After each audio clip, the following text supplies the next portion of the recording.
Okay. Hopefully the sound is working. Let's see. Do I have sound here? Hello. 1, 2, 3. Oh, I can't stand it when my sound ain't working. This happened before, folks. Let's see if it'll work if I do this. Hey there. See, somebody's joined me. I'm trying to see if I've got any sound. So if you can hear me, post. If not, I'm going to try to hook up this mic. See if that'll work. All right. Can you hear me now?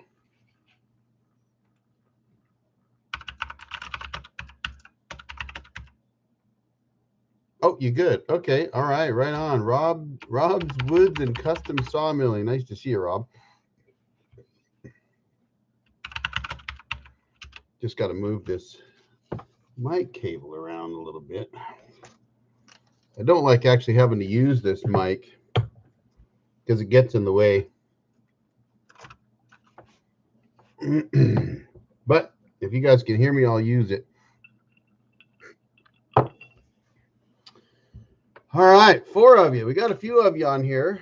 Make sure you let me know you're here as I get set up. Try to move things around and don't get them in my way.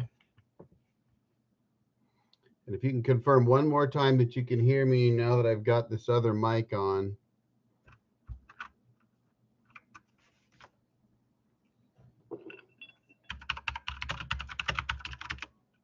I know last time I had trouble with sound for some reason, so all good. Okay, good.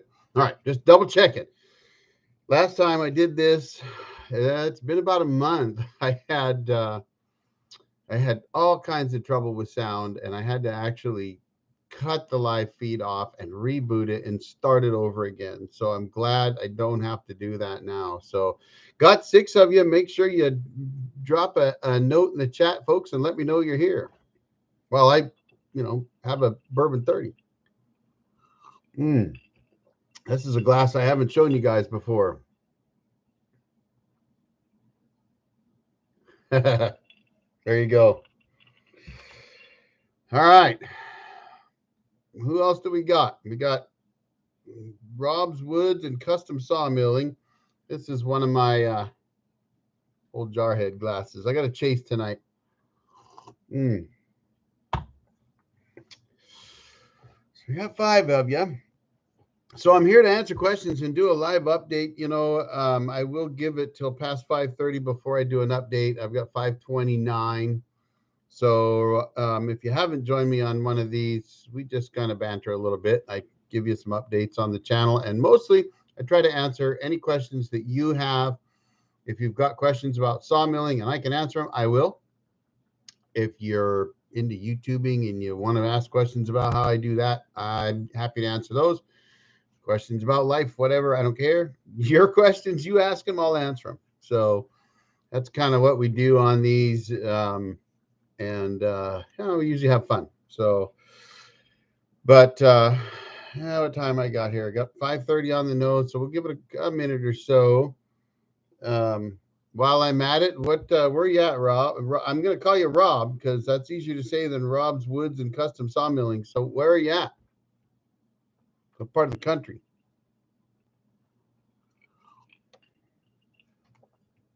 And if you're on a phone and it's harder to type, let me know. Mifflinburg, Pennsylvania, or Mifflin. I'm a little far from my computer. Mifflinburg. Wow, where's that at? I spent quite a lot of time in Lebanon, Pennsylvania, between late 2008 and the beginning of 2010. And I had a friend in the Marine Corps that grew up in Butler, Pennsylvania. So I kind of know that area a little bit. Near Harrisburg. Okay, gotcha. Been there, been out there. So not far from Lebanon, that area then, right? If I remember right, Harrisburg was to the east. Oh, you were in the Corps too. Semper Fi. Right on. When were you in the Corps?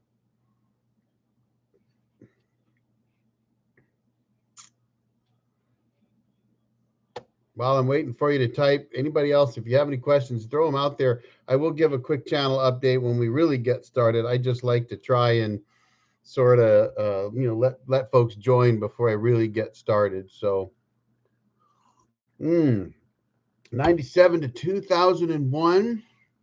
I'm guessing you must have been in the Gulf the second time around then, because I think wasn't that the second time we went and played in the sandbox? So I was in the Corps, Second Light Armored Vehicle Infantry, which later became our Light Armored Reconnaissance. I'm a plank owner, and I was there from '86 through '91, and out of Lejeune. So, but Semper Fi, nice to see you, and out there near Harrisburg. So I know that area. So if anybody else, if you want to tell me where you're at, toss it out there. And again, after I give a little update here, any questions you have, so don't be shy, throw them out there. I answer every question I can possibly answer, or if I don't know the answer to it, I'll send you in the right direction or find out for you. So it's kind of why I do these. But okay, so for a little bit of a channel update, I think we're good. We're 5:33. So I'm going to go ahead and talk a little bit about where we're at and where we're going. So if you've watched the latest video, you've seen that my hydraulics are now working, right? That was probably one of the craziest troubleshooting deals on solving a problem of any kind on anything that I think I've done in a very long time, because there were multiple problems. And the main problem was the pump motor. And I haven't torn apart the original motor. I believe the brushes are probably bad.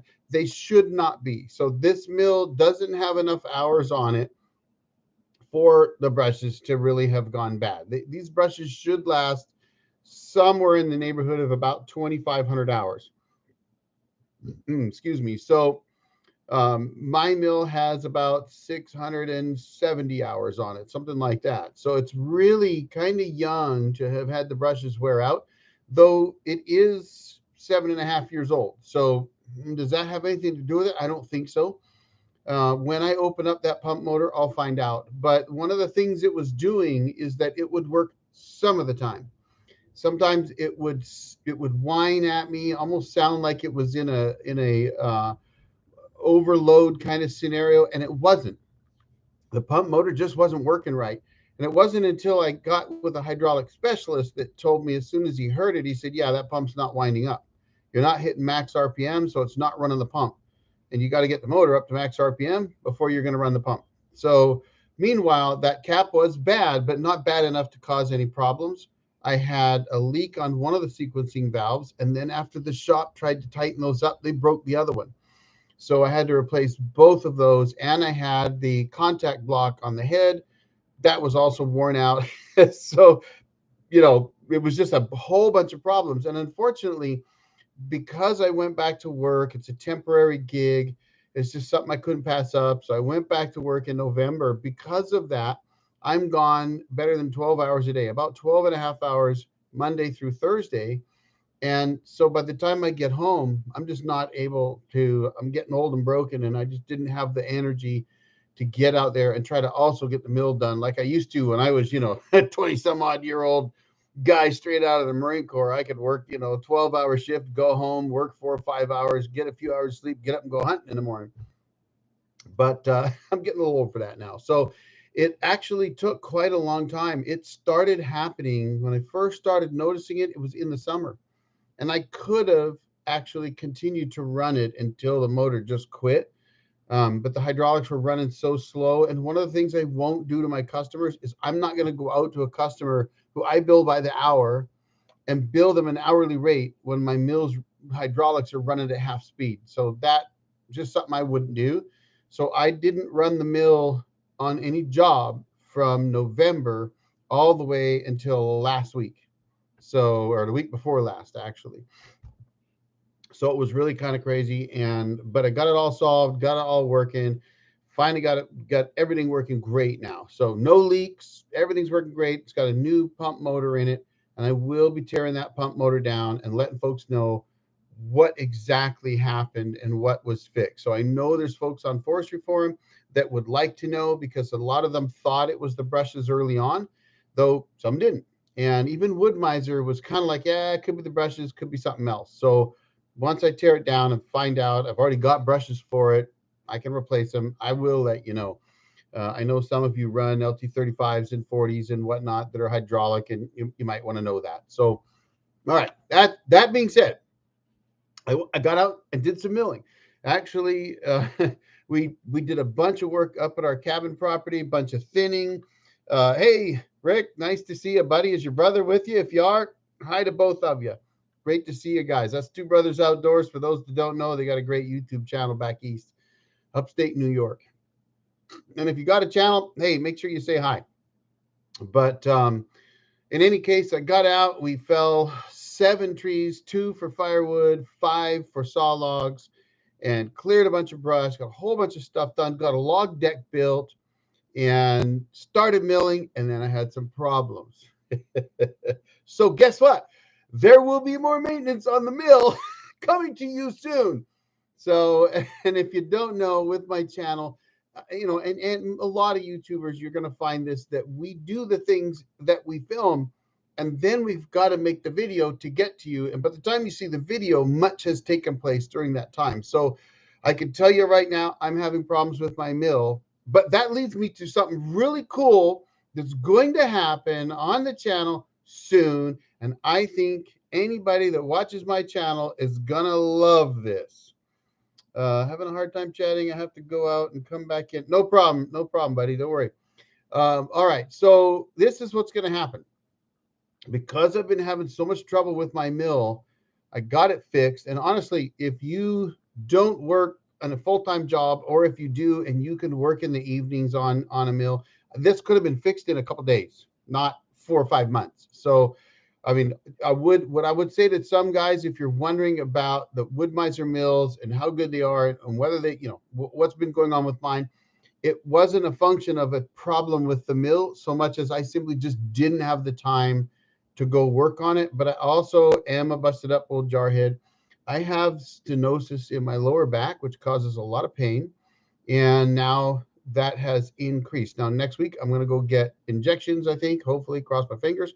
We should be getting back on track to where I can walk without having trouble again. But because of that, I have a few customers out there, 2 in particular, that really need to get done. One of them, if you've watched my videos, you've seen it already, and that is the one of the latest videos where I quartered up a maple with my chainsaw. That is still sitting, waiting to get milled, and I felt really bad. Unfortunately, we quartered it up right before the winter turned bad, and here we had a really cold winter, tons of snow. It wasn't the kind of stuff I was going to go. I don't drag my mill in the snow. Not going to do it. Snow and ice won't do it. I'm not going to risk a $40,000 mill for, $1,000 job. Just not going to do it. So, and he was okay with that. He would wait till the spring. Well, I had too many problems with the mill. I couldn't get in there and get the job done for him. So I finally called a friend of mine. Actually, I reached out. You may have seen it on Facebook. I reached out and I said, hey, anybody with a mill in Eastern Washington, preferably LT35, LT40, let me know. And, I might work something with you. Well, Kevin, Crossroads on Forestry Forum, he reached out to me right away. And Kevin and I have talked a lot over the years on Forestry Forum, and we've talked in person several times. Great guy. He runs a sawmill business, same sawmill as I have. I think he might have bought it around the same time I did. I know Michael Weller bought one around the same time too. So there's a few guys I know. But in any case, Kevin reached out to me and he said, what you got? I'll help you out. So, and then there's another guy who may be watching tonight, Jerry, who's Skookum Sawmill, who's actually in Yakima, about 80 miles from me. He reached out after Kevin did. So it looks like Kevin's going to take care of it. If Kevin couldn't, then I would have Jerry do it. But Kevin's going to come down from 3 hours away, and he's going to do the milling. But guess what? I'm going to film it. So I think it's going to be fun. One, because one of the things that I've actually said to people, and a lot of sawyers will tell guys that have new mills, and they want to know about running a mill and that kind of stuff. And we'll often say, go watch another guy running his mill. Go try to help somebody out or watch them run their mill. Well, it's something I've never been able to do. I've only been able to do it on YouTube. I've never actually been able to be there when somebody who I've known for years is running their mill. And I've always wanted to do that. And I've been talking to Kevin for at least, I don't know, at least a couple years anyway, about coming out to his location and filming him running his mill. So guess what? Kevin's going to be here in my home turf, milling up logs for my customers. And I'm going to put the cameras on his sawmill and I'm going to do all the filming and I will put that together and bring that to you. And I think that's going to be awesome because you're going to get to see somebody else who he actually does a lot more milling than I do. And you'll get to see him running his mill and I'll be able to talk about what he's doing and maybe some of the whys and wherefores and whatnot. So I think that's going to be really cool. And another thing that I've been looking at, there's a gentleman in Moxie that runs an LT15, and he and I have been talking, another Marine, by the way. He and I have talked quite a few times, and I've been talking about going out and filming his operation. So if for whatever reason I'm not walking well enough and I can't run my mill, I will be out filming guys running their mills. And as soon as we can figure out how to do it, Jason over at Northwest Sawyer and I are going to do something. We're going to do something together. So I think if you watch his channel, I know a lot of you probably do. Jason's a great guy out in Oregon, did an awesome shout out for me last year. Just a fantastic guy. And I'll tell you, if you don't know this, Jason is one of those super talented guys that he does stuff. When he does woodworking, he makes his own metal legs. He does his own automotive custom work and runs a sawmill and does custom woodworking. So I think you'll enjoy that. So anyway, lots going on, lots more happening, and I will be finishing up this job no later than July 20th. So what does that mean to you? Well, if you're looking for more videos, and I've only been putting out one a week, and I will talk about shorts, by the way, because I know a lot of my long form viewers don't really like shorts. Don't worry, we're going to talk about that. But because I've been working and gone 12 and a half hours a day, it's been really, really hard for me to actually get content out to you on a regular basis, 2 or 3 times a week. I would like to be able to do 2 or 3 times a week if I could, and I haven't been able to do that. So it's been once a week for the last few weeks. And obviously, when I'm done and I'm retired again or semi-retired again, I will put out a lot more content and really get some sawmilling content out for you guys. And I'm going to go around and video some of these other guys and their operations as well. So you won't just see my operation, but you'll get to see some of the others in the area. And I think that's going to be a lot of fun because it'll give you some different perspectives, some different equipment, some different ways people are doing things. So anyway, that's what's going on. Lots out there coming. So if you have any questions about that, throw them out there. Don't be shy. Go ahead and ask away. And any other questions, I'm happy to answer those too. But that's currently what's going on. And while I wait for questions, I'll probably tell you a little bit about what we did a couple of weeks ago, not last week, but the week before. We took a week off, went up to the cabin. And if you haven't seen my cabin videos, I do some cabin videos.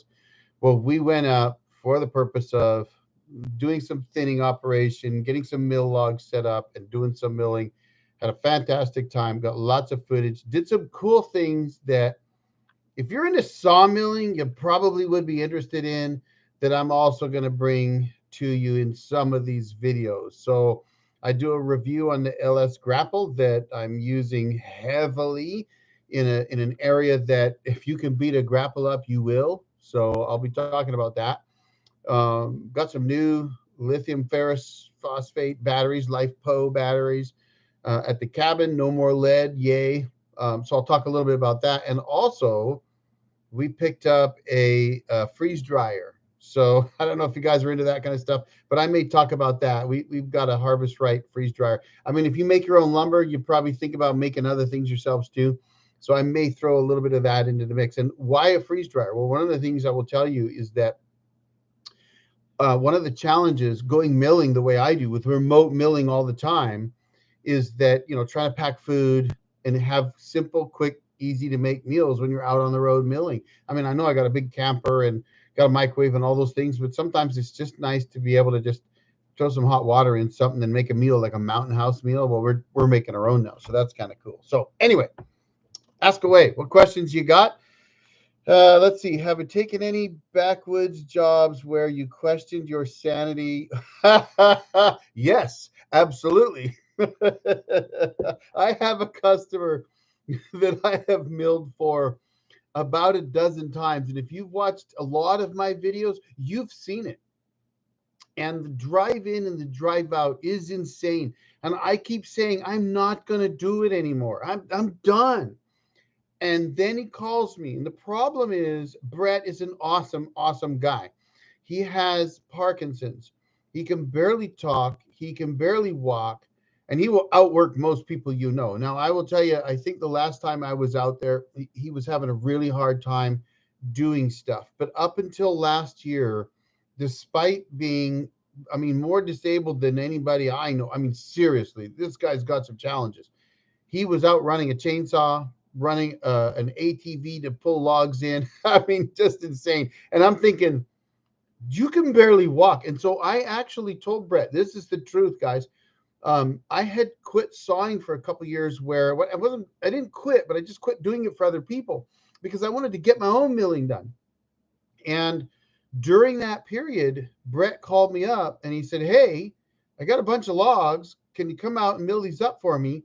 And I wasn't going to do it. And I thought, okay. And I told Brett, I said, Brett, if it was anybody else, I'd tell you no. But I figure, and at the time, my back was killing me. I was just broken down. And I said, I figure, Brett, if you're out there working hard, I guess I better get my happy ass out there and get working with you. So, so there's a video out there. One, I think I talk about windy conditions on my way there. The battery's dying. And when I leave the site, if you watch that video, you'll notice that the camper, and I have a big 10-foot Arctic Fox camper on the back of my dually, and you'll notice that it rocks violently back and forth. That's just one part of about 3 miles of horrible, terrible road that I've got to pull the mill down. And in fact, it's so bad that normally what I will do is I will get in about a mile, mile and a half, and I'll drop the mill off so the customer can pick the mill up with his truck and drive it in the rest of the way so that I can take my time in the truck and camper. But I've gone in without the camper, and it's the same thing. It's unbelievable. And I will tell you that I often think about Wood Miser's advertising where they've got an ad and they like whip their sawmill into this nice grassy piece of, land that they're showing you that you could drag this mill around. And I think, I'm telling you what, I have dragged my mill in places that I question my very sanity, and yet it still works. Now, I think one of the challenges I have, and possibly why I tend to have more maintenance problems, is that I do beat my mill up driving it into some of these places. It does it though, it keeps doing it. But I do have to do alignments probably more often than usual. I think my bearings on the lower part of the carriage had to be replaced sooner than normal. I think wearing out that contact block, probably the same team. Dean Hansen, wow, awesome. Thank you, buddy. That is awesome. I really appreciate that. And now, Dean, is this Craig's buddy? And did you change your name finally? Because I'd hate to think that you were Craig's buddy, but whose name is Dean, and find out you're somebody else. So make sure you let me know. Joe Main, nice to see you, buddy. Awesome guy, by the way, folks. If you don't know Joe Main and you don't get your bands from him, you probably should. So check him out. Joe's an awesome guy, and he will take care of you on the band side of things if you want. Joe does not sponsor me, so just in case you're thinking, oh yeah, he's just sponsored by Joe. Yes, Joe did provide me some bands once. And I've shared his information, but quite honestly, I've known about Joe since Joe started in this business, I think, or at least 9 or 10 years. And I know some of the best sawyers I know get their bands from Joe and have forever. So enough of that, but Joe's a great guy. Oh, all right. So Craig's buddy is now Dean. So awesome, Dean. Nice to see you, buddy. And thank you again. I really do appreciate those super thankses. And I wanted to call out Nicola Myers. Nicola Myers, if you're watching this, I wanted to give you a shout out to tell you thank you for those super thanks on, I think, my last three videos. I have to tell you, I hope you know just how much I appreciate that. It is awesome. So thank you very much. Really helps the channel out. When you're making $2 a day, making YouTube videos, it's pretty nice when someone does that to you. So Dean, same to you, buddy. Thank you. Much appreciated. All right. What questions have we got? Bourbon of the day. Do we want to know what that is? I gotta tell you, it's good bourbon too. It's seriously good. Mm.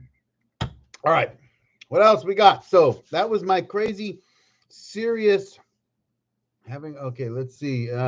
Sanity and taking your meal. Yeah, I'm telling you, honestly, if I filmed taking my mill up to the cabin, and I've done it a little bit before, but I've never actually set up cameras. And okay, let me just tell you this. And I said this in one of my videos once. If I was like a professional YouTuber, I would actually, set up cameras all over the place and drive in and do all that kind of stuff. And I often think I should do that. And one of these days I'm gonna do it, and I maybe have a drone follow me on the 3 mile stretch from paved road on the 3 mile dirt stretch to our cabin. I often call it goat trail. I take my mill up there all the time.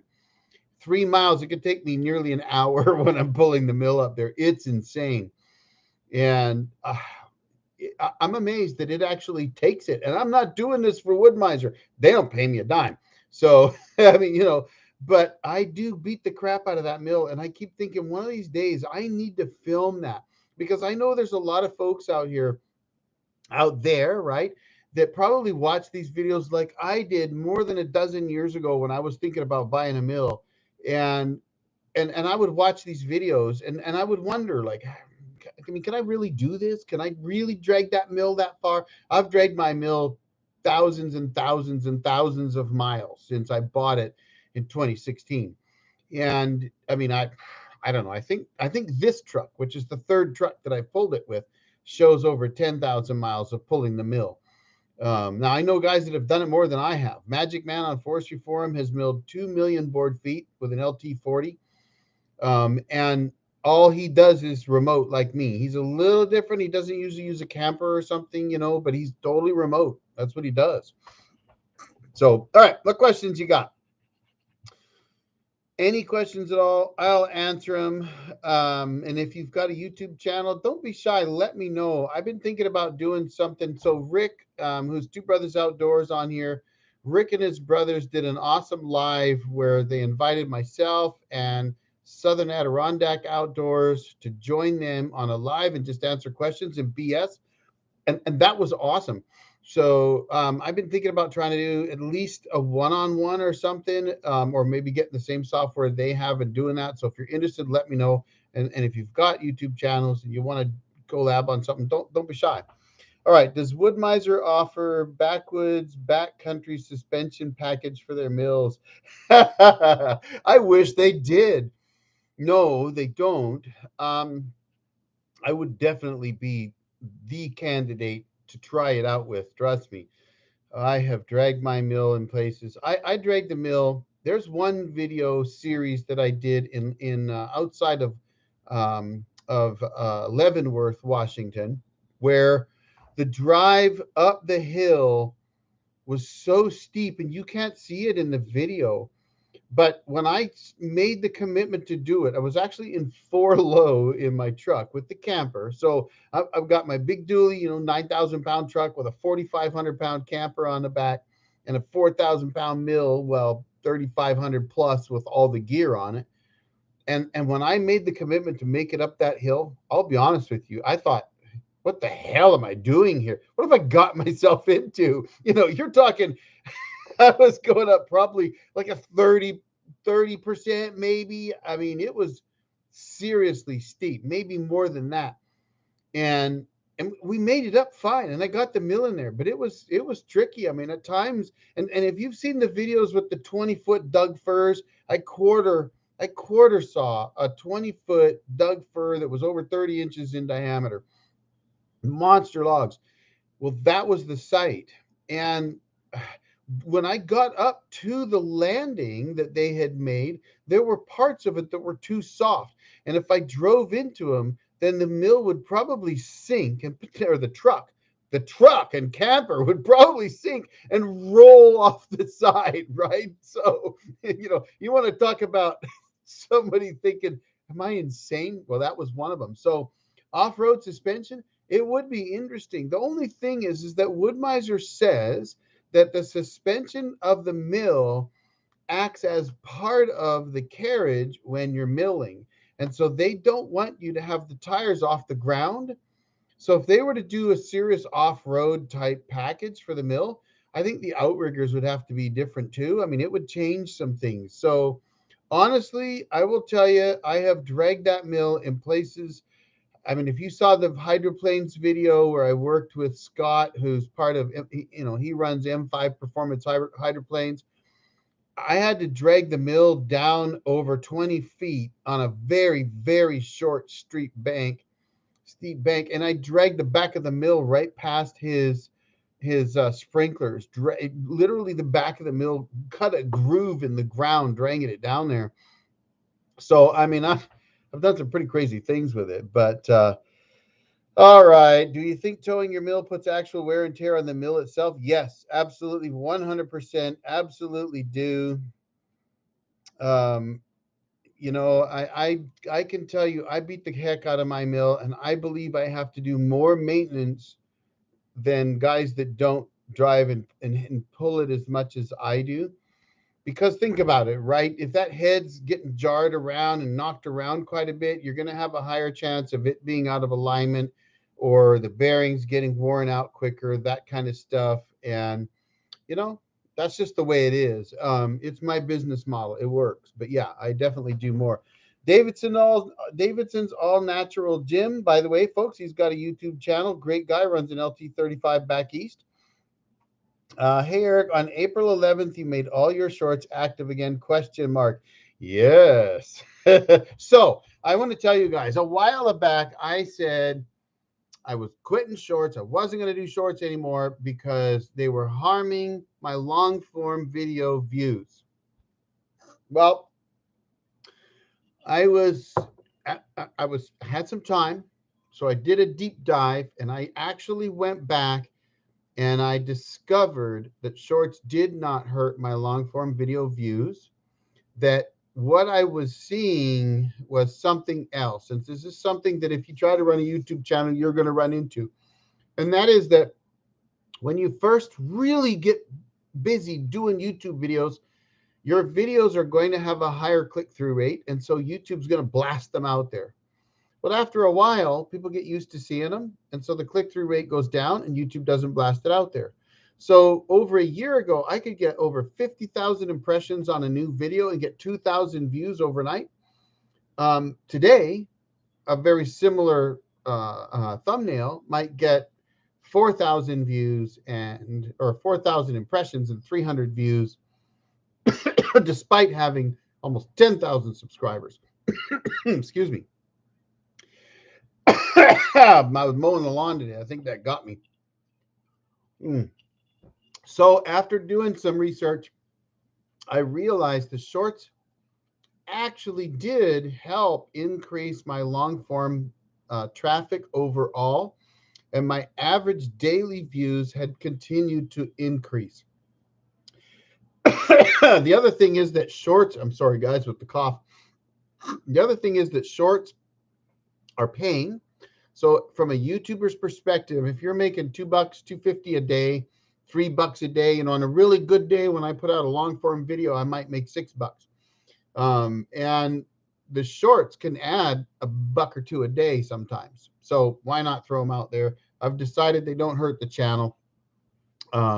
It's kind of like having two channels mixed into one. Long form, I know a lot of you don't want to see the shorts, and you probably you get notified on shorts, and that's probably irritating. I will tell you, I will be cutting my shorts content down considerably when I'm no longer working again.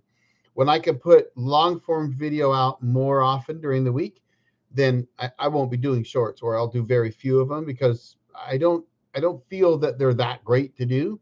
But I do believe that if you're into YouTube or you want to film YouTube of what you do, you've got to concentrate on doing that and improving that, right? So if you're here watching, you're probably curious about the channel, maybe. I'm telling you that the most important thing you can do if you're interested in that kind of stuff is improve what you're doing. So I am always looking to make better videos for you guys. So hopefully you've noticed that there have been a lot of changes in the editing and how you see what I do. I know you don't want to watch a mill go back and forth for 20 minutes. Um, I can tell. I can tell because YouTube tells me, right? It says, yeah, they watched that video for 30 seconds and said to heck with it. But this video they watched for 7 minutes. So, when you see that, and if you really pay attention, you know that the average person doesn't want to just sit and watch a mill go back and forth. So what I do, and this will answer the next question, which was, how many cameras do I set up for a video? Also, how long do you spend on editing? So I will set up anywhere from 2 to 4 cameras, depending on the scenario. I actually currently have 3 GoPros, and I was setting up to do some filming before my sawmill started running poorly, and I had to shut her down. And I had 3 cameras going with a 4th set up and ready to go, and I was going to run 4 cameras. If I could run 4, I will. I think for a lot of guys, 2 is about as much as you can do editing wise. You start getting into 3 and 4 cameras, it becomes a lot more work because you have to be able to time the cameras, right? So if you've got 4 cameras and you start milling a log and you mill up a log with 4 cameras, you then have to stack those 4 streams on top of each other and try to cut out and edit things into work. 2 cameras is a lot easier to do that with. So to answer your question on editing, a 16-minute video can take me a dozen hours to edit. I will spend, so even though I'm working, I'm gone. I leave 5:30 in the morning and I had to work. At 4:30, I'm usually sitting here on my computer editing the next video, and I will edit that video from 4:30 to 5 approximately every day, Monday through Thursday, to try and get as much ahead as I can before I have to release on Friday. And then on Friday, I will put in anywhere from 4 to 8 hours of editing before I finally release that video. So the more cameras I have, the more editing I have to do, because you have to try and, I mean, let's be honest, right? If you're watching a sawmill, you don't just want to watch the side view of the mill going back and forth, or you don't just want to watch the view that's behind the band all day long. So having multiple views and allowing to switch around those multiple views gives you a better idea of how the mill's running.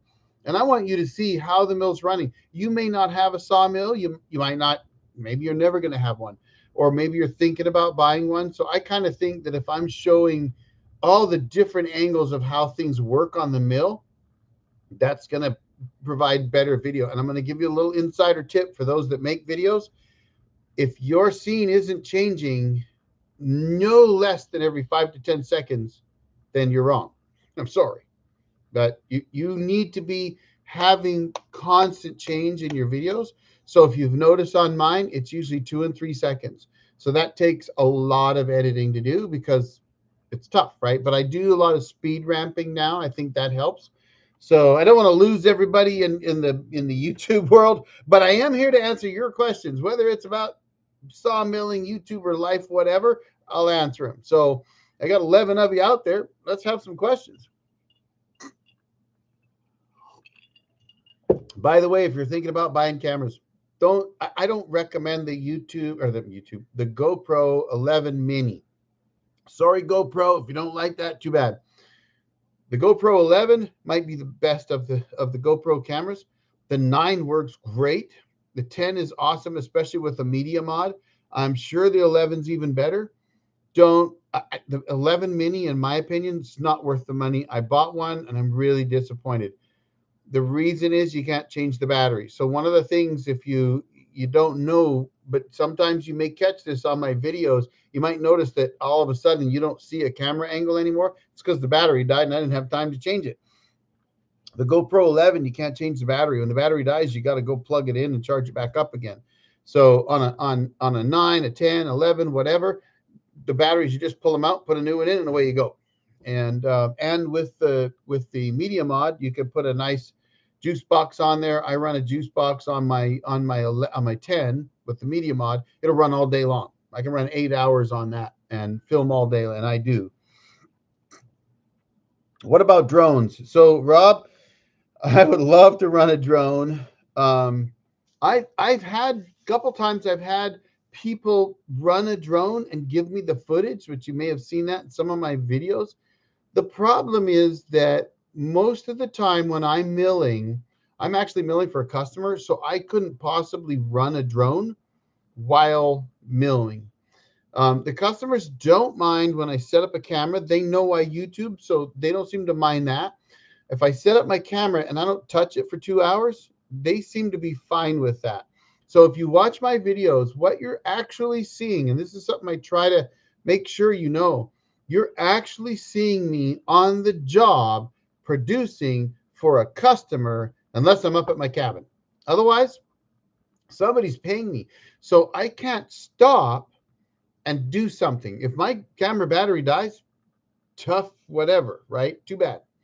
I can't do anything about it because that's not what I'm being paid to do. So I do take a break every 2 hours. So if my camera battery doesn't last 2 hours, I'm SOL. Too bad. So what I do, and you may notice this when you watch my videos, if you watch a series, so you go and you watch, the old Homestead or any one of the, I do playlists now. So I try to do a playlist of a full job. So that's the complete job. And that could be a 3-day job, 2 or 3 days or whatever. And over that span, you'll notice different changes throughout the camera angles. You'll notice sometimes there's not a certain camera angle at the end of a video. Sometimes I mention that the battery dies. But what I do is I start milling at 8 a.m. At about 10 a.m., I stop. And I take a 15-minute coffee break, whatever you want to call it. And during that 15 minutes, I change the batteries out on the cameras so that I can get them going again. And then I may move a camera. So if you'll notice like this log or that log, the angles are all the same. And then suddenly the angles change. Well, guess what? I just took a coffee break. So anybody who's curious about what it's like to actually be out on a remote milling job working for a customer, that's what I'm showing you. I hope I'm doing it justice, but that is what I'm trying to show you. That's what I do. I only go somewhere else to mill for somebody. If you've watched my maintenance videos, you've seen my yard. So you can tell nobody's going to put any logs in my yard. I'm not going to let them. And it really isn't. There's room if I wanted them to drive on my grass, but I don't, right? I'm an old jarhead. Get off my grass. So don't let your dog get on my grass. I'm like Clint Eastwood sitting on the porch with a rifle. Get off my lawn. This is Tim. Nice, Tim. Does the sawdust affect your camera equipment? No, but it can get on the lens a little bit. Now, what I run is I run on my GoPro 9. That's the camera that if you see the band entering the log, I run the GoPro 9 in a GoPro watertight, and they have a backing that's not watertight. So I put that backing on, but it's a clear case that goes over the camera that will protect the camera and the lens from damage. I've actually had, and you may have seen this in some of my videos, I've actually had chunks of bark come back and hit the camera smack dead on. Wham! And so that case protects the camera, but it does get a lot of sawdust on it sometimes. So what I do is in my camera bag, I have the safety glasses alcohol wipes, the cleaners. They're in little packages, you can buy them. You get them at Uline, like 1,000 in a box or whatever. And I put those in my camera bag so that when I take my coffee break, sometimes I'll pull one out and I'll just clean that off. So the GoPro 10 in the media mod, that's sitting far enough away because I'm trying to capture the whole mill. that it doesn't seem to bother it at all. It doesn't get enough sawdust around it that matters. But the 9 that's sitting right there, and sometimes, I mean, sometimes you're going to see in some upcoming videos that when I'm coming out of the log, I'm not too many inches away from that GoPro 9 before I stop and I lift it. But, and I'm not trying to sell GoPros, guys. I mean, I know I've got some affiliate links down in my descriptions, but that's just if you want to go to YouTube and buy one, right? I might get like 50 cents or something if you do. But GoPro does have a like a $49 annual thing. It's like insurance on your cameras, and they give you like some cloud storage as well, like 100 gigs or something. But they say that if you destroy your camera filming something, they will replace it if you pay for that $49 deal. So, you know what? I figured, fine, let's do it. Let's get a little bit too close to that saw blade sometimes and see what happens. So, but no, sawdust doesn't bother him at all. Do I have a hard time getting started? Did I? Did I? All right. Paul Green, nice to see you, buddy. I'm assuming you're asking me if I had a hard time getting started in the business. Well, I'm not going to say I had a hard time getting started. It was a little tougher in a sense that my mill originally was an LT10 on the ground, so I couldn't use that to go do jobs for people. And so I built a trailer, sorry, under the sawmill. And there are a couple short videos out there. If you look at my videos on my website and you go to the most popular, you'll notice that 2 of those are about an LT10 on a trailer. That's the mill I started my business with. And I, it wasn't really hard to get started because I could get work pretty much. I got work right away pretty much. But it was harder in the sense that it was kind of tricky to figure out what to charge, because I figured I was running an LT10 that if I could get over 100 board feet an hour, I was doing good. And I knew that there were guys like me today out there that could produce 500 board feet an hour on an LT40. And so I was kind of like, how do you bill for that? Then I finally realized, and quite frankly, my wife kept telling me this. I finally realized that I was providing more than just a sawmill. I was providing a service. I had been running that mill for myself already for a couple years and had made, somewhere, thousands of board feet of knotty pine paneling and all kinds of stuff that I had used at the cabin. So I just started advertising and I got work. But I will tell you, there's a video out. If you haven't seen it, go back and watch the video that I talk about how I paid for my mill in 13 months. And I did. I paid for that LT40 in 13 months flat. And yeah, it wasn't today, so it's not a $40,000 mill. It was 20. We paid 26 something. But then 26,000 probably bought you what 40 grand does today. So, I mean, and it was the biggest payment on anything we'd ever had beside a mortgage. But what I did a few things. One was I got in with the forester at the local state university.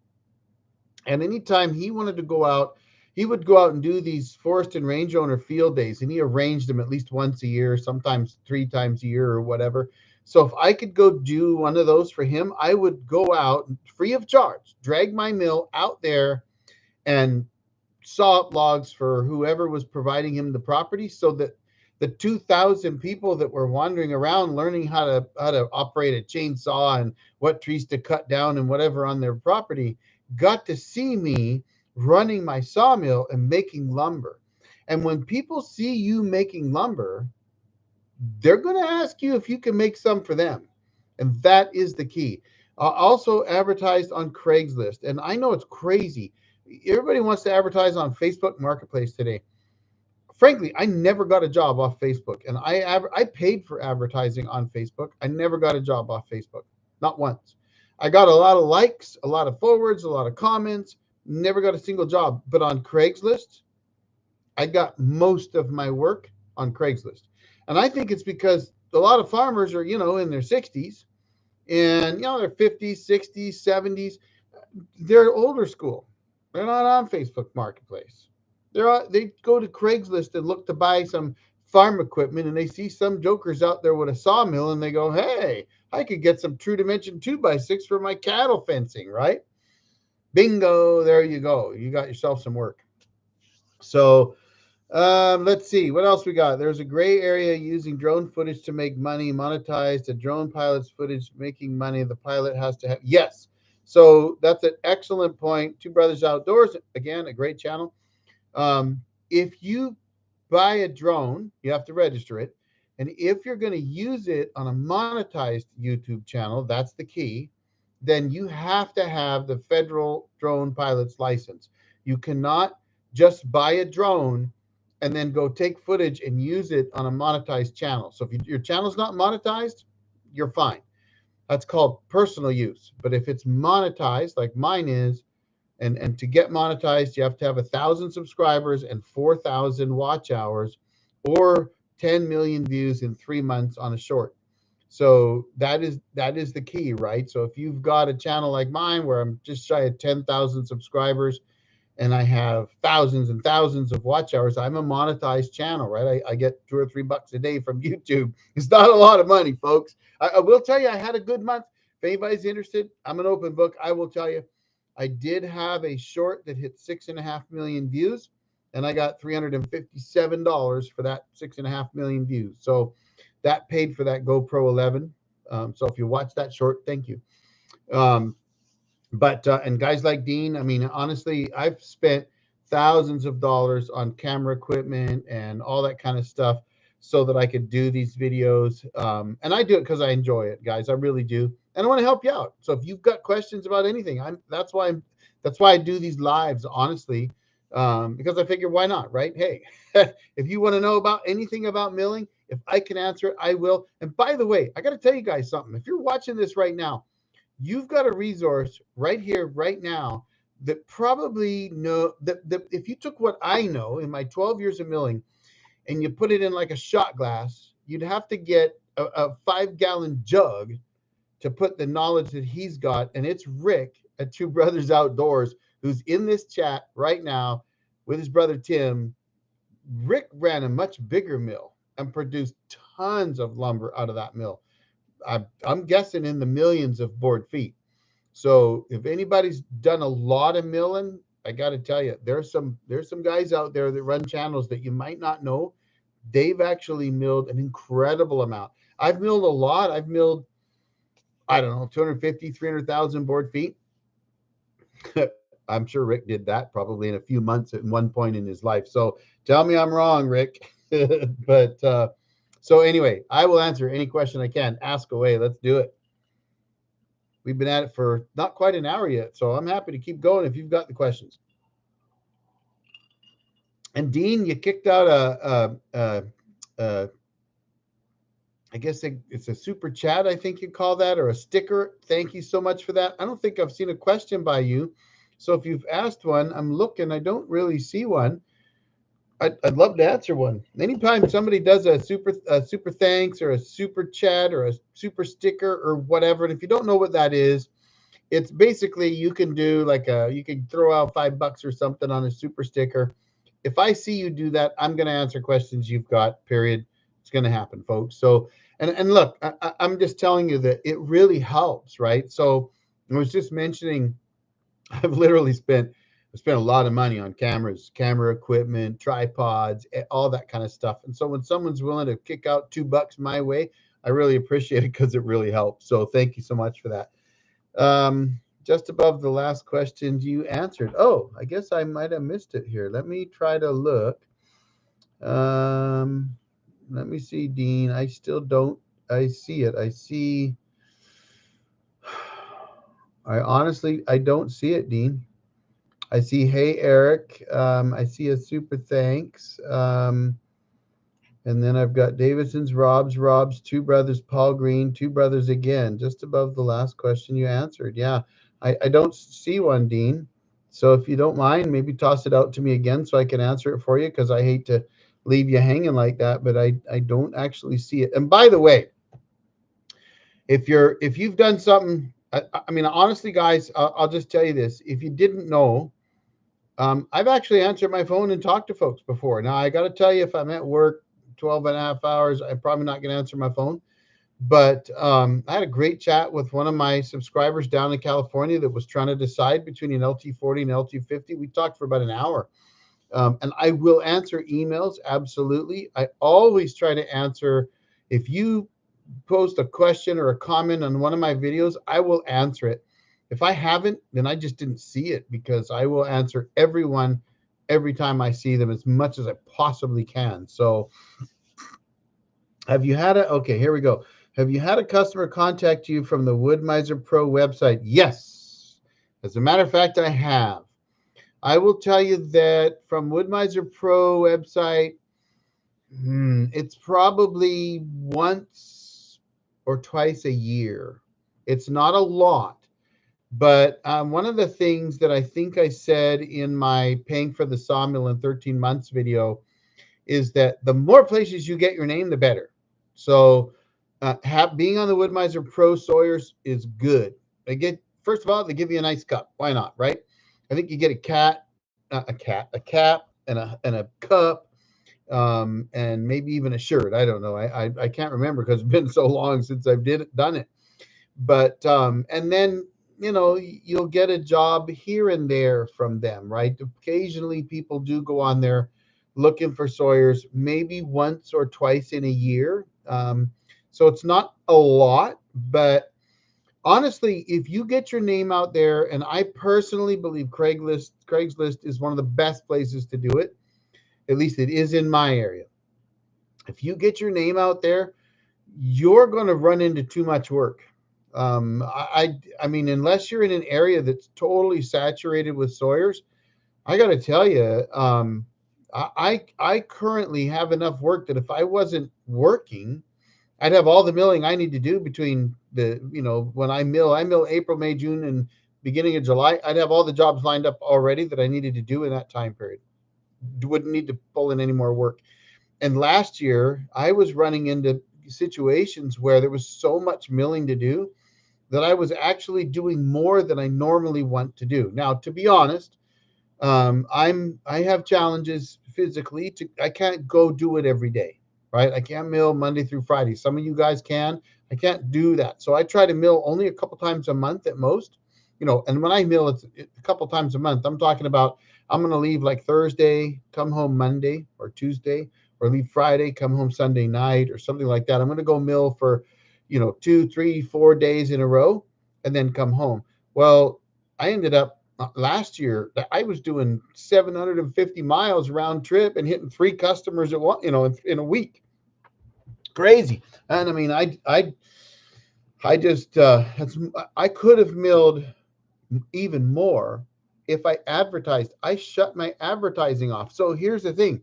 I'm not even advertising this year. I have put no ads out, and I still have customers calling me because I'm on the Eastern Washington State University's transient sawyers or small sawyers website. They've got a little website. So if you don't know this, colleges, universities, if they have a forestry program, they may be running a little website that they list all of the small sawmill operators in the region.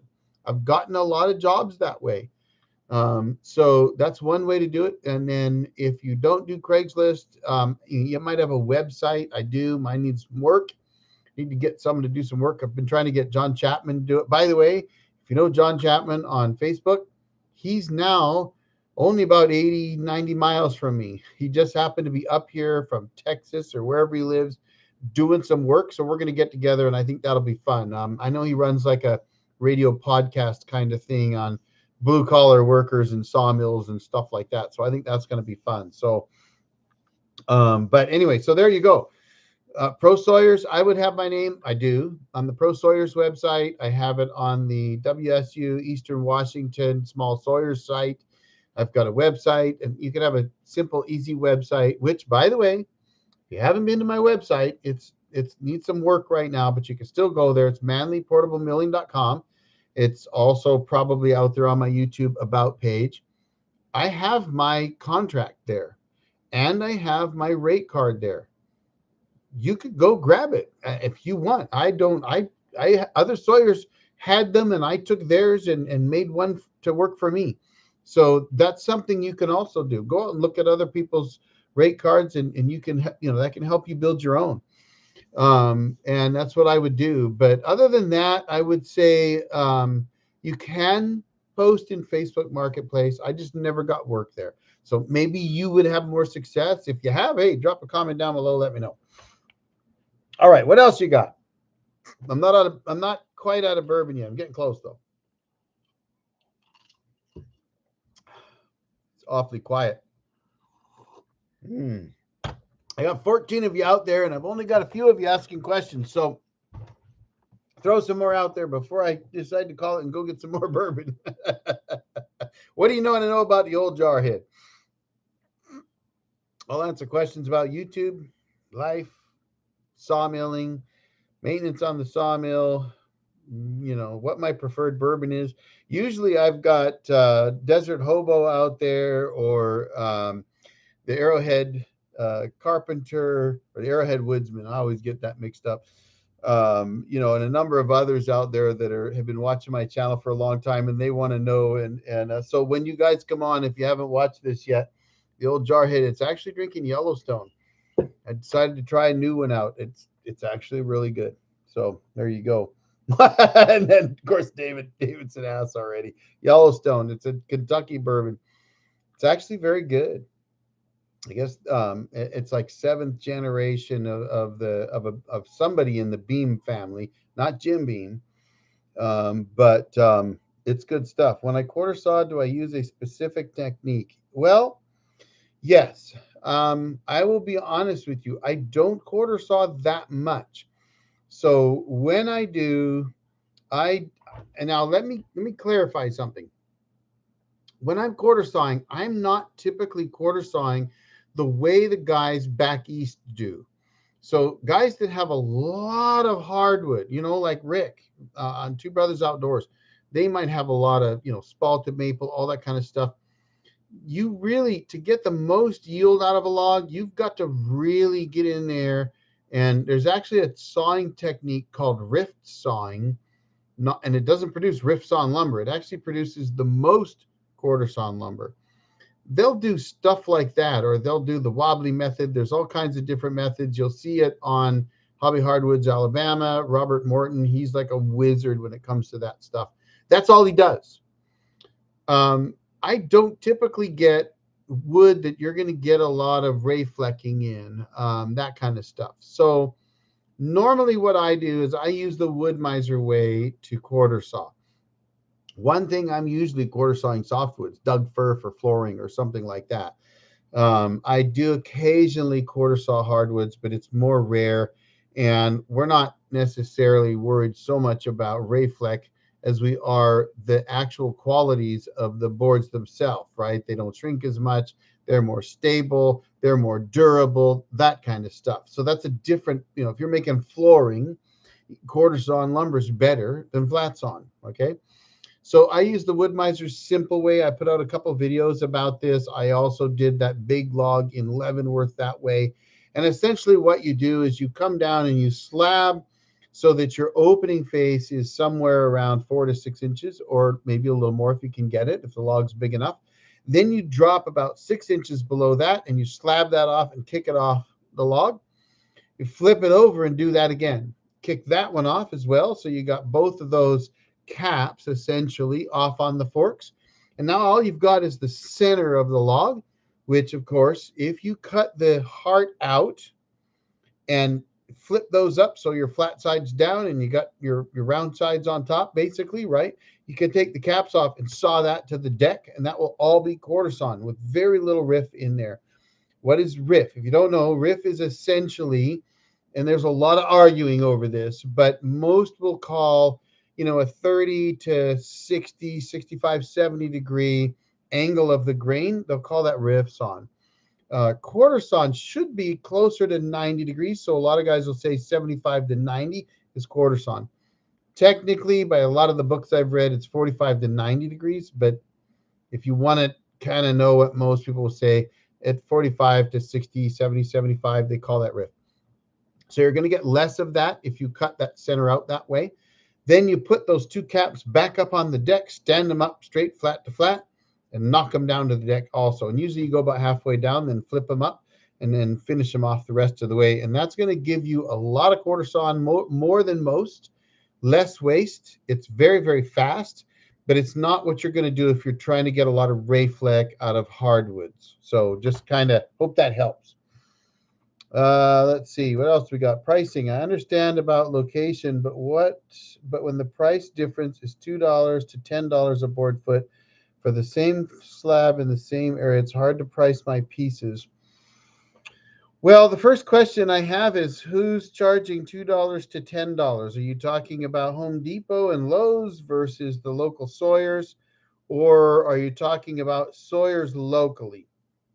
So the first thing I will tell you is that I will never price myself off of what other people are doing, because other people might be right or they might be wrong, and I don't know because I'm not looking at their books. So what I have to do is I'm going to look at how much I can saw per hour, and then I'm going to decide how much I need to make per hour myself, and how much I need for Uncle Sam, and how much I need to run my sawmill operation. And I like to use the thirds method, which is a third, a third, a third.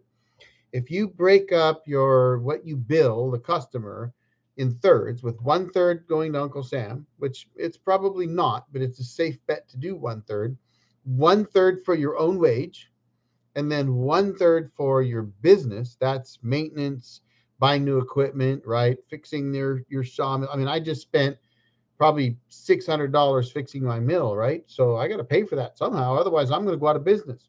So what I do is I say I need to make, $25 to $30 an hour at least as an employee of myself. So if I need to make, say, $30 an hour, then I need to charge at least $90 an hour in order to earn a decent wage. I charge 100, by the way. So if I'm going to charge by the board foot, which I do not do, then I would look at that and I would say, okay, if I can mill 300 board feet an hour, what do I need to charge, which is about 40 cents, to get $100 an hour, right? That's how I'm going to look at it. And that's not assuming that those are my logs, because I'm remote, right? Remember, I'm 100% remote. If they're my logs, that's different. Then I would probably look at the cost of buying a short load or a long load of logs from a logging truck. That's probably the first thing I would do, because I would say, well, what are my logs worth? If I had to buy them from a logger and bring them in, what's my cost, right? So that's probably the first thing I would do. And then again, I'm going to look at it the same way. How much do I need to earn in a wage? How much does my business need? How much does Uncle Sam get? And I would try to add that up and come up with a figure based on how much I can produce per hour. And that's all based on, if you're doing this for a living, you've got to actually make a living, right? You can't just say, I'm going to charge $2 an hour and then go bankrupt. That's not going to work. Or $2 a board foot. So you've got to try to figure out what works for you. And then once you figure all that out, you got to find out if the customers will bear that price. So pricing, most people get pricing wrong. Excuse me. Too much working in the garden today. Most people get pricing wrong. They think pricing is something other than what the customer will pay, and it's not, right? The free market works on a simple principle: supply and demand. If there's a demand there and you've got the supply, you can charge as much as you want until the customers won't pay for it. And if you're charging too much, they're not going to pay for it. And if you go bankrupt because they'll only pay for less, then there's no point in doing it, right? So, Dean, thank you, buddy. Much appreciated. So, local sawyers. Yeah. So, Paul, I would say, honestly, I wouldn't look at what they charge, because it doesn't matter, right? How that guy charging $2 a board foot or a linear foot, he may not be making, very good product. The guy charging $10 a board foot could be Robert Milton, who's got the best Rayfleck in the world. So you got to kind of know a little bit more about it. Now, I will tell you, there's another gentleman on here that I just saw, Mike, over at Wilson Forest Lands. He's got another great YouTube channel. Mike sells lumber, and so does Rick and Tim over at Two Brothers Outdoors. And I also believe that David Davies over at Davidson's All Natural Gym, who's also with us tonight, they all sell lumber. So I would pose that question to them. And I might have to do a video, or actually, Rick, if you're still listening, maybe you could set this up. I think it would be fun to do a video with guys like Two Brothers Outdoors, Wilson Forest Lands, and maybe Davidson's All Natural Gym, and I'd be happy to join, of course, to talk about pricing, because those guys actually sell lumber that they make mostly from their own logs or log and truck loads that they buy, and they could answer that question better for you. So I just want to be upfront and honest with you, because I don't sell lumber, so it's harder for me. So pricing, I can give you my advice on pricing, which is don't go broke trying to run a sawmill, right? That's my advice.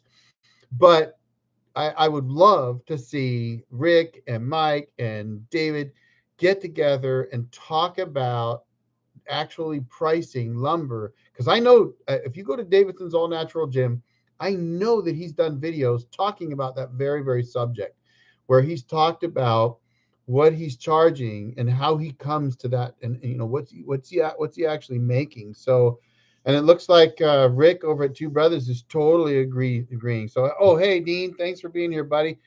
We'll see you. I sell my own lumber. Love to talk to him. Awesome. So Paul, I just saw Rick. So Rick, Two Brothers Outdoors, Rick and Tim, they're the ones I mentioned earlier that did a live with Adirondack Outdoors, who may also sell their own lumber. And we had a great time. It was a lot of fun. And it sounds to me, oh, and looks like Mike at Wilson Forest Lands just said he would do it too. So Rick, I'm going to ask you to set that up, buddy. Let's do it. Because I think you guys would love this, because it would give you a chance to talk to guys directly that sell lumber that they either get from their own trees or that they bring in a log and truck load. So I do my niche, and this is a key for earning a living on a sawmill. My niche is totally remote sawing. That's it. I don't sell any lumber to anybody. I don't mill at my own house. I mill at my property, but only for myself. So that's what I do. And I'll go places that nobody else will go. That's my niche, right? So the question earlier, have I ever thought I was a little insane to pull up my mill somewhere? Yeah. But I wanted, when I put that LT10 on a trailer, I wanted to be able to pull that into places with my Jeep, and I did. I had a Jeep XJ lifted with, I think I had like 31s, nothing like the Jeeps I've got today. My wife and I both have Rubicons, 35s, awesome suspensions. Hers, honestly, I love my wife's, is a mauler crawler, but it's capable, very capable. We take it to the cabin all the time. Mine has the metal cloak dual rate suspension. If you've ever seen any of my videos over at the old Jarhead's Jeep, that Jeep will go more places than I can make it. I'm a beat up old Jarhead. It hurts me to drive more than a few hours like that. It would go places you can't imagine. And that's what I wanted to be able to do. I wanted to be able to take my Jeep and haul my sawmill into some crazy location some guy's trying to build a cabin at, and mill lumber for him. And I did. I pulled it into some wild places like that. So, all right, 6:40. I'll give you a few more minutes. What are some last questions? So, Rick, I'm leaving it up to Rick over at Two Brothers Outdoors to set up a call, a live with Mike at Wilson Forest Lands and Davidson's All Natural Gym, and maybe Adirondack, and we'll get together. We'll be sure to answer that. Would love some insight on sourcing logs. Well, there you go. So I think we're going to have to do that, because that's not something I do. So I think that's something that we're going to have to talk with Mike and David and Rick and Tim and the guys over at Southern Adirondack, though I think they have their own logs. But I know that Davidson's All Natural Gym, I'm sure I've seen him have logging trucks come in. So David Davies, I believe is his name. So if you're still watching, David, I know it's late back east. He might be able to answer that question. I would tell you to get a hold of a forester. Oh, totally agree. Your price has to be based on your cost and has nothing to do with what others are charging. Love to do some live. Okay, so there you go, guys. I think I just put together a live with about 4 or 5 or 6 guys that are going to answer those questions for you. These are guys that's what they do for a living, and it's a different niche than what mine is. So if you're looking to get into that world, we're going to need to do that. So when Rick does it, he'll invite me, even though I'm not going to be able to answer some of those questions, but that'll allow me to share it with you so that you guys will know if you're not already on their channels. And I encourage you to go check their channels out if you're not already there. That's a great bunch of guys. That's one thing about this sawmill community, that if you haven't learned this yet, it's a great community because we all work hard. We all have the same mission. We all want to do the same thing. We may not always agree. I mean, Craig over at the Quilted Sawyer, Craig's a great guy. He's one of my subscribers. Started doing some YouTube himself, and he and I have kind of gone back and forth about milling dry logs or wet logs. And I will mill dry logs if I have to, but I'd rather drop them right now onto the sawmill and then mill them if I could, right? If it wouldn't ruin the mill. But I have a low log to respond to my lumber ads offering me logs all the time. So there you go. So that's interesting. So Mike over at Wilson Forest Lands just says that people do that. I would put it on Craigslist, actually, and you may be able to get some feedback on Facebook. There are some groups on Facebook that I am a member of, like Tri-State Loggers. There's some others out there, Old World Logging.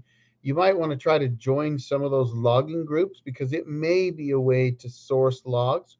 I can tell you, loggers are always looking for somebody to buy logs because that's what they do.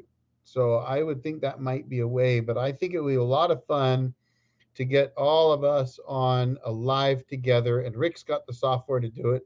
He can have 3 or 4 guys live at the same time. And it worked really well. We did it with Southern Adirondack. I mentioned that earlier. It was a lot of fun. Those are great guys too. And so we're going to have to do that. So I'm going to leave that to Rick. All right, what do we got? Last question. I'll give you one more. I'm out of bourbon, so I got to go down and get another drink and relax for the evening. One more to go. All right.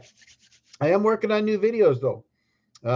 Although I will tell you that in my newest video that's coming up, should be Friday, I say it's a video about sawmilling. I don't actually think I'm going to get to sawmilling in that video. But you're going to have to watch it to see why. But I think it's going to be fun. A lot of tree falling, a lot of log bucking, cram it all into a small space and build a log deck and everything. So I think that'll be fun. It's up at the cabin, but Paul, we will let you know. Absolutely. Rob, definitely. Once Rick gets on it and sets it up. I know Rick, he's probably going to try to do it real soon rather than later. So I'd be surprised if we don't do it next weekend or something, So we'll see. I'll leave that up to Rick and I'll poke him offline. W2, I get some logs off people by doing a split for the lumber, but I would rather cut my own. Yeah, actually, I will tell you, and W, nice to see you. I think I've seen you comment before, so, but you're a rare one, so nice to see you, buddy. Appreciate the comment. There's a guy in La Grande, Oregon that I talked to, and he was buying a short load of logs a week, and he would mill those up. And he wasn't even stacking them and stickering them. He would just mill them, get them off the mill. And I asked him one day, I said, why don't you sticker your lumber? And he said, because it's never here. It's gone. I mill it, I get it off the mill, and some rancher comes in and buys it from me the next day. And I was surprised at that. And so he makes a living, and he was on his 3rd motor on his Wood-Mizer LT40. So think about that. Right? I mean, this guy's running his mill Monday through Friday every week for over, I don't know, 15 years or more. I don't know, a long time. And all he did was every week he had a logging truck come in, dump off, 6,000 board feet or whatever it was they had. And he milled it up all week and it was gone by the end of the week. And then he would do the same thing the next week. And he milled only about half a day every day, right? That's what he did. So it worked out really good. So, all right. One more question. I haven't had another question yet, so I'm going to give you one more shot. What do you want to know? Last chance to get one out there. And Rick, are you still with us? And I will poke Rick, guys, afterwards. Rick and I communicate via cell and instant, and messages and whatever else. So I'm also on Instagram, by the way. If you didn't know that, you should be able to look up the old Jarhead on Instagram. I am there as well as Facebook, and obviously YouTube and MeWe. If you're not on MeWe.com, it's not like Facebook. There's no restrictions. So if your political thoughts are not what you see on Facebook, they won't allow them. Well, MeWe's open to whatever. They don't care. So you'll find me over there more likely. So, okay, I see Rick's still there.